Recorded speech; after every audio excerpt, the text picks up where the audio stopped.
దాదాపు 280కి పైగా దేశాలు కలిగినది. 6 నెలల మీద 3 వంతులు వాటరు, ఒక 6 నెలల మీద దాదాపు 280 దేశాలు. ఇలాంటి దేశాలు మన దేశం లాంటివి. భూమి అనగానే మనం మధ్యట్ల వరకే చూడకండి, పోతూ ఉంటే వస్తూ ఉంటుంది, అంతం లేనిదిగా కనబడుతుంది. ఒక వంతు 6 నెలల మీద 280 దేశాలు, ఇలాంటి పెద్ద పెద్ద దేశాలు. 3 వంతుల వాటర్తో, ఒక వంతు మాత్రమే 6 నెలల, 3 వంతులు వాటర్ ఉంది చూడండి ఈ భూగోళం. ఇటువంటి 13 లక్షల భూములను కలిపితే ఒక సూర్యునితో సమానం, ఒక సూర్యునితో సమానం. అంత పెద్దది సూర్యుడు.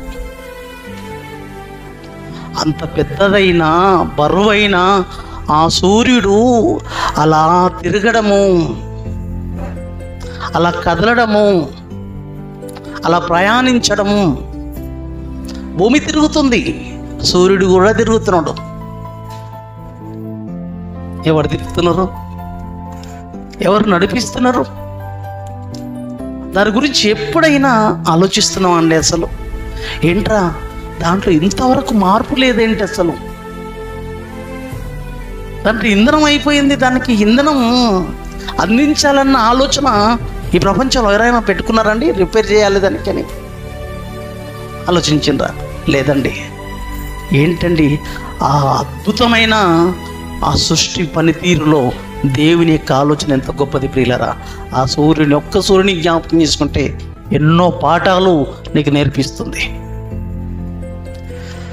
చావు పుట్టుకల మధ్య జీవితం, చావుకు ముందు చావు తర్వాత ఉన్న జీవితాన్ని ఒక్క సూర్యుడు తెలియజేసే అద్భుతమైన ప్రణాళిక సూర్యుడిలో పెట్టాడు దేవుడు. ఆలోచిస్తే కూడా అద్భుతమైన బ్రతుకుని వరిస్తుంది సూర్యుడు.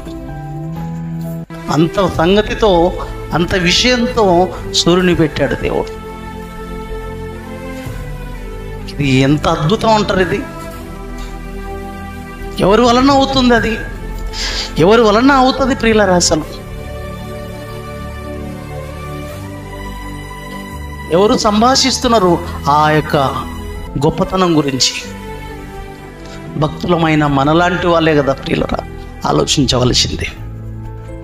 మనమే ఆలోచించకపోతే, మనమే సమాజంతో మాట్లాడకపోతే ఇంకెవరు చెప్పగలుగుతారు చెప్పండి ఆయన గురించి?